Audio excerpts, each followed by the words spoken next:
Guardian y bienvenidos a ETV Hoy, bienvenidos al momento de la entrevista de actualidad. Hoy vamos a hablar con el diputado del PNV en el Congreso de los Diputados, con Aitor Esteban. Pasamos ya a saludarle. Guardian, ¿no, Aitor? Hola, Guardian.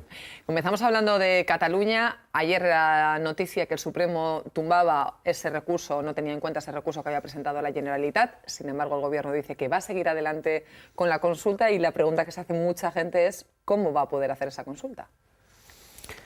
Bueno, pues yo creo que sí, que hay una voluntad de que haya urnas.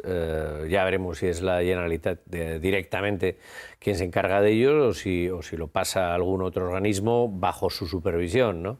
Como el pacto democrático entre todas las fuerzas sociales y los partidos catalanes, etcétera, etcétera. Ayer ya también se dio un movimiento por parte del Gobierno del Estado, ¿no? En el sentido de que, bueno, si no es la Generalitat directamente, pues aceptaremos como una expresión.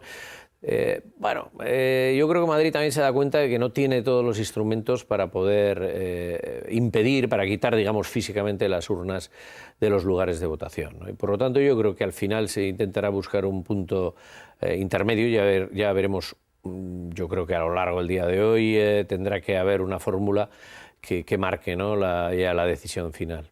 ¿Qué considera que todo este proceso tan judicializado que ha rodeado a la consulta ha podido desgastar o reforzar el ánimo de los catalanes por ir a votar? No, yo creo que reforzar, ¿no? Reforzarlo. Evidentemente, las cosas se tenían que haber hecho con la aquiescencia del Gobierno español, que hubiera sido lo lógico, como ocurrió en Gran Bretaña, pues con todas las garantías. Ahora habrá gente seguramente el lunes 10 que intentará desde Madrid quitarle importancia, no había garantías para ir a votar, etcétera, etcétera. Pero bueno, en la medida de lo posible, aun no habiendo censo, pues se va a intentar, pues eso, que sean residentes en Cataluña, habrá un control, etcétera. Pero lo importante va a ser sobre todo que la gente acuda a las urnas, ¿no? Porque todo el mundo va a estar muy atento y si el pueblo catalán demuestra con colas en los lugares de votación yendo millones a votar que tiene esa voluntad, desde luego lo que ocurrirá es que este será el punto de partida de un proceso político, de negociación, que ya veremos cómo desemboca. Pero desde luego si hay poca gente en las urnas ese día, desde luego, aunque haya puesto todas las dificultades Madrid y aunque ha estado hasta el último día intentando impedirlo, pues lo que va a hacer es descalificarlo como no válido. Eso le iba a preguntar, porque poca o mucha gente, eso siempre para Madrid suele ser algo muy subjetivo, porque es cierto que en la diada o en las movilizaciones que hemos visto en Cataluña han sido movilizaciones muy multitudinarias, hemos visto millones de personas en Cataluña y parece que eso, o por lo menos públicamente, no ha hecho temblar el pulso a Madrid. ¿Cree que esta vez puede pasar algo diferente? A ver, el pulso tampoco le va a hacer temblar por mucha gente que vaya. Siempre harán sus propias estadísticas, empezarán a contar a los que no han ido y los contarán como contrarios, digamos, a la consulta y al sí o a uno de los síes, ¿no?, de esa consulta. Aquí interpretaciones luego habrá muchas, pero lo que sí está claro es que si la voluntad del pueblo catalán, y eso lo veremos en las imágenes, ¿no? Si hay colegios electorales que están a rebosar, lo veremos en la calle, porque, pues la gente seguro que se acerca a los micrófonos, etcétera, etcétera. Bueno, si eso ocurre, esto no se acaba aquí. El Gobierno español podrá intentar seguir manteniendo su postura, pero yo creo que va a hacer pensar también a otros agentes políticos, ¿no? La legislatura ya está llegando a su fin. Veremos todo esto cómo evoluciona. Desde luego tampoco seguramente las voces objetivas y neutrales comenzarán a decir, oiga, aquí hay un problema, esto lo tendrán que intentar arreglar políticamente, o por lo menos la posición del Gobierno español se hará cada vez más incomprensible. Hay otro elemento que también interfiere o que puede influir en toda esta situación y es el elemento del eco internacional que pueda tener la consulta. La diada ya ha tenido eco internacional, medios internacionales se han informado y han informado sobre lo que está ocurriendo en Cataluña. ¿Cree que todo este proceso judicializado, por una parte, la movilización de la gente en Cataluña, puede hacer ¿Puede influir de alguna manera en Madrid si los medios internacionales se hacen eco demasiado de ello? Hombre, los medios internacionales se van a hacer eco, eso es indudable. Ahora, si lo que me está preguntando y si lo que algunos catalanes están pensando, y lo mismo digo para los vascos, es que va a venir Europa o va a venir otros países y te van a echar un cable frente al gobierno central, ya de antemano digo que eso no va a pasar. Porque Europa, desde luego, va a intentar no enfrentarse con su socio. Pero sí es verdad que si esta situación se mantiene, si hay una expresión masiva en la calle y si esta reivindicación se consigue mantener en el tiempo a través de otro tipo de manifestaciones políticas o también sociales, lo que va a ocurrir es que al final lo que decía, ese observador externo objetivo le diga a España: oye, tienes un problema, tienes que negociar, tienes que hablar, no puedes seguir en esta postura. Eso probablemente sucederá. Ahora, yo al gobierno de Mariano Rajoy pues no le veo moviendo ni una coma, y menos en vísperas de elecciones, porque además se juega su prestigio, es triste decirlo eso, pero se juega sus votos apostando al enfrentamiento. Pero en algunos ámbitos es lo que vende. Hoy, si miramos a la actualidad, Cataluña es uno de los temas titulares en todos los medios, pero el otro es el tema de la corrupción, que no deja de estar presente en los medios. ¿Hay todavía capacidad de sorprender a la ciudadanía con los casos de corrupción que estamos conociendo? Yo creo que alguna cosa más vamos a ver. Desgraciadamente me temo que sí. No me extrañaría que de las investigaciones ahora de la operación Púnica pues salieran algunas hijuelas, por decirlo de alguna manera. Aquí lo que ocurre es que el problema no es, como se quiere plantear desde algunos ámbitos, por ejemplo, desde el gobierno español, en una solución legislativa. Aquí podemos cambiar la ley, algunas cosas se podrán mejorar para controles, pero en fin, la ley que prohíbe, por ejemplo, que haya black cards, es que está clarísimo. Que una persona como Rato o como Blesa saben que no deben utilizar las black cards, también está claro. El problema es que las utilizan. Si cambias la legislación, pues también buscarán el hueco por el que rodearla y utilizarse. Aquí el problema es de ética. El problema es de ética y eso lo único que se puede cortar es enviando señales claras pues desde las dirigencias, desde las cúpulas de los partidos políticos. En cuanto un caso se ve claro, digamos, cortar de raíz y apartar. Y lo que ocurre es que cuando se mandan mensajes de aguanta o no te preocupes, ya lo vamos a solucionar, o esto no tiene que ver nada conmigo, etcétera, etcétera, como no voy a decir nombres, pero yo creo que esto está bastante claro. Pues claro, no estás emitiendo el mensaje necesario. Quizás porque no pueden, no lo sé, pero me quedo ahí. Pero no estás emitiendo el mensaje necesario. Claro, lo que tampoco, y afortunadamente en Euskadi y en España en ese sentido hay un clima político diferente. Pero quiero decir también que lo que tampoco vale es por parte de algunos, porque algún partido político se siente tentado a hacerlo, es bueno, como hay un ambiente en los medios de comunicación de corrupción, aquí vamos a denunciar todo aunque no haya nada. Intentando extender esa sensación y luego perder uno tras otro todos los pleitos que ha planteado. Bueno. Pues me estoy refiriendo, evidentemente, al mundo de la izquierda abertzale y lo que está haciendo en muchos ayuntamientos de Euskadi. Todavía no ha ganado un pleito de todos los que ha puesto. Y han sido unas cuantas decenas. Me decía antes, ¿hasta qué me voy a quedar al hablar de las posibles presiones que impiden al gobierno? Pero, ¿qué es lo que le impide al gobierno decir algo más que pido perdón por lo que está ocurriendo a los votantes? No, lo que tiene que hacer es aclarar que esto del caso Gürtel, tiene que aclarar cuál es el tema de la caja del señor Bárcenas y todos los asuntos. Es decir, mira, lo que ocurría es esto y esto. Todavía lo de los sobres tampoco lo sabemos. El tema Púnica, bueno, no vale con que no sé, Esperanza Aguirre dice pido perdón por haberle nombrado. Oiga, ¿y usted como responsable no se enteraba de que este hombre que había estado metido también en aquellas escuchas, lo del espionaje, etcétera? En fin, es que no hay explicaciones sobre... Y yo creo que la gente, evidentemente, lo que quiere es que donde se haya quedado la gente con dinero, ese dinero se devuelva, que haya unas penas, las penas correspondientes, pero lo que quiere sobre todo es que se expliquen las cosas. ¿Qué es lo que ha pasado aquí? Pero esa explicación va a llegar. ¿Usted cree que esa explicación, y conociendo cómo funciona Madrid, esa explicación va a llegar? Creo que no. Y de todas maneras ya van tarde. Ya van tarde. Cuando hablamos de todos esos casos, y antes hacía alusión, la respuesta legislativa no es la solución o no debería ir solo por ahí esa vía.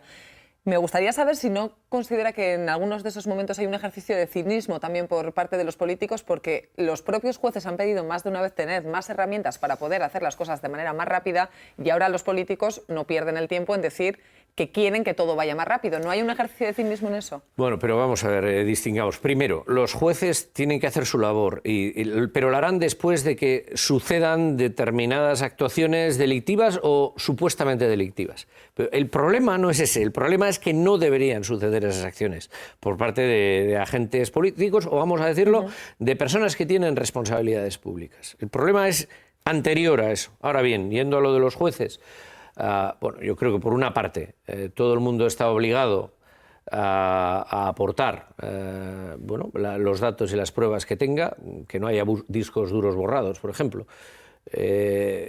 Y por otra parte, sí es verdad que los tribunales quizás necesiten más medios, pero no solo en este ámbito. Creo que en general los tribunales en el Estado están escasamente dotados, quizás haga falta más jueces, más policía judicial, etcétera, ¿no? Y bueno, esos medios está bien darlos. Pero el problema, insisto, como ahora anuncia el Gobierno, 200 jueces más para luchar contra la corrupción. No, si el problema no es juzgar la corrupción, el problema es que pase esa corrupción, y donde tenemos que poner las medidas es anteriormente. Y esas medidas, insisto, pasan sobre todo por dar mensajes claros, ¿no? Por ir acabando con este tema y por seguir hablando, ya el último tema, de comportamientos aparentemente poco éticos, hoy es noticia el caso de José Monago, el presidente de Extremadura. Al parecer ha hecho uso de lo que dicen los medios, unas tarjetas, durante 35 veces para viajar por razones personales a Canarias. Quería preguntarle si esas tarjetas existen, cómo funciona ese sistema. No, a ver, los diputados y senadores tenemos disponibilidad para viajar dentro del Estado, ¿no? Entonces, en principio no hay que justificar el viaje. Normalmente, pues, en mi caso, es un Bilbao-Madrid. Pero bueno, a veces igual tienes una reunión, por ejemplo, pues digamos en Cataluña con Convergencia, o hay una reunión en Sevilla por cualquier circunstancia. Entonces, lo que se suele hacer es directamente, y en el mismo Congreso y en el Senado hay una agencia de viajes y se cogen esos viajes. Bueno, están soportados en una tarjeta, pero esa tarjeta, digamos, no se usa directamente en principio, ¿no? Claro, 35 viajes a Canarias. Pues hombre, no lo sé. Y si desde luego ha sido por esa razón, pues se ha pasado en el suelo de tarjeta Tres Pueblos, ¿no? Pues si vas a una reunión política, pero vamos, 35 si me parecen, si no hay justificación alguna, pues un auténtico exceso y un mal uso de esa prerrogativa que tienen los senadores. Comenzábamos esta semana hablando de la encuesta del CIS, que dejaba titulares interesantes y titulares importantes. Por un lado, en el caso de Euskadi, en el sociómetro del Gobierno vasco, parece que la situación se va a mantener parecida. Ustedes subirían, eso sí, en Araba y se podrían hacer con Araba, pero centrado en lo que pueda ocurrir en España, ¿cree que Podemos tiene opciones reales de ganar las elecciones? Yo creo que sí. Yo creo que en estos momentos tiene, al menos hay un nerviosismo generalizado en los grandes partidos políticos, y si no es de ganar las elecciones y de ser un actor importante a la hora de decidir mayorías de gobierno y del funcionamiento diario del Parlamento. Evidentemente, yo creo que es una realidad que está ahí, hay que tratarla como tal, como un partido político más que se tendrá que ir definiendo cada vez más, y que luego veremos cómo hace la política, y porque la política teórica es una cosa y luego la política cuando te tienes que sentar y no tienes mayorías y tienes que llegar a acuerdos, pues es otra. Ya veremos a ver cómo funciona la cosa. Puede que algunos estén tentados, muchos poderes fácticos, por decirlo de alguna manera, estén tentados de impulsar una gran coalición, ¿no?, entre Partido Popular y Partido Socialista. Yo creo que no sería una buena idea. Primero habría que ver si los números le dan, pero por otra parte yo creo que sería el fin de esos grandes partidos políticos, porque la señal que se enviaría al electorado sería nos enrocamos, nos encerramos en el castillo para que nadie cambie y para que todo siga como antes. bueno, eso yo creo que la ciudadanía ya ha llegado a un punto que no lo va a aguantar. Creo que sería el principio del fin para ellos y desde luego el Partido Socialista debería pensárselo muy mucho, habiendo aparecido ahora otras alternativas en la izquierda, ¿no? Mientras que, sin embargo, bueno, se toma como un actor más a Podemos, bueno, pues oye, empieza una nueva situación y ahí jugamos todos y vamos a ver qué es lo que ocurre. A los intereses del PNV, para los intereses del PNV, para los objetivos que defiende el PNV en Madrid, ¿le interesa que ese bipartidismo que ha protagonizado hasta ahora la actualidad política se acabe? Hombre, a nosotros lo que nos interesa, no lo oculto, todo el mundo lo sabe, es que no hay una mayoría absoluta en el Congreso y en el Senado, ¿no? La mayoría absoluta del Partido Popular estos 4 años ha sido nefasta porque tampoco han intentado buscar la complicidad de ningún grupo, absolutamente de ninguno. Se han podido pactar algunas cosas parciales, alguna cosita importante, pero bueno, parcial. Y el PP no se ha encargado tampoco de tejer amistades precisamente estos 4 años. Seguramente en la próxima legislatura se va a arrepentir, pero no lo ha intentado con nadie, ¿no? Y por tanto, para nosotros, un Parlamento abierto en el que no haya una mayoría absoluta, en el que puedan jugar tus votos con mayor importancia, pues desde luego es muchísimo mejor. Yo no tengo ningún inconveniente, vamos, no me asusta en absoluto la llegada de Podemos al Congreso de los Diputados, al contrario. Me decían, no se han conseguido unos logros muy importantes. Entre uno de los logros que se ha subrayado en los últimos tiempos es el del tren de alta velocidad. El otro día, por primera vez en mucho tiempo, Ana Pastor hablaba ya de plazos. ¿Es una victoria o es una victoria Sí, lo que pasa es que Ana Pastor, bueno, salvaguardamos todo el tema de la legalidad foral en la ley municipal, en fin, ha habido una serie de cosas, pero respecto a esto, yo lo que pasa es que a Ana Pastor no la creo, sinceramente. Ella habla del 2020, pero luego no pone los presupuestos, el dinero necesario para que esto sea, así, ¿no? Porque tenemos el nudo de Bergara con algunos de los tramos que ni siquiera están licitados, cuya ejecución mínima es de un periodo de 48 meses. Y claro, el nudo de Bergara es fundamental para que funcione toda la infraestructura. Luego tampoco veo que esté poniendo mucho empeño, por ejemplo, en la entrada. En las capitales no hay un dinero. Si uno lo compara, por ejemplo, con Galicia, que no forma parte, que yo creo que será importante también, pero no forma parte de uno de los ejes priorizados por Europa, como ocurre con la Y vasca. Bueno, la inversión que se va a hacer este año que viene es 5 veces mayor que la de la Y vasca. Y me dice Ana Pastor que vamos a acabar el 2020, pues ojalá, pero es que no vale con poner todo el dinero del mundo, que no sé si estará ella, claro, es fácil decir ahora lo de 2020, en 2019, porque aunque pongas mucho dinero luego no da tiempo a ejecutar. Entonces yo no veo esa programación. Cada vez que le hemos pedido, díganos usted cuáles son sus plurianuales, su programación, le hemos hecho una propuesta y todas las veces ha dicho que no. Y lo habrá dicho aquí, pero el otro día le pedimos en el Congreso de los Diputados que se votara el compromiso de que estaría para 2020. ¿Y qué hizo el Partido Popular, diputados vascos incluidos? Votar que no. Por lo tanto, una gran incógnita. Bueno, pues eso, seguiremos apretando, pero vamos, estas palabras que luego no se atreven a ratificarlas con sus votos en el Parlamento, pues, y que no están además corroboradas con dinero en el presupuesto, pues no me las acabo de creer. Otro de los temas que también tenían ahora pendientes con el gobierno español era el de la convocatoria, el de la OPE de la Ertzaintza, que en principio parecía que el recurso se retiraba, pero luego se desdecía de sus palabras. ¿En qué situación está? No, está ya arreglado. Hoy va a haber un decreto ley en el Consejo de Ministros, inmediatamente se procederá a la retirada del recurso. Por lo tanto, el tema ha seguido adelante. Cerramos ya definitivamente el compromiso el jueves de la semana pasada. Y ayer estuve hablando con el ministro y creo que va a ser así. O sea, no va a haber problema. Y ya para acabar, la otra gran incógnita, ¿qué va a pasar con el cupo? Pues ahí sí que veo a Madrid muy enrocado. Como no acaba de solucionar la financiación de régimen común, pues no quiere meterse tampoco con el tema de cupo. Yo sinceramente soy pesimista, no creo. Deberían hacerlo, porque ya estamos muchos años en los que estamos con prórroga. Pero yo no creo que se vaya a poder hacer esta legislatura, viendo la actitud que tiene el Gobierno y el señor Montoro en este tema. Desgraciadamente, bueno, lo intentaremos, desde luego vamos a insistir, pero creo que va a ser muy difícil.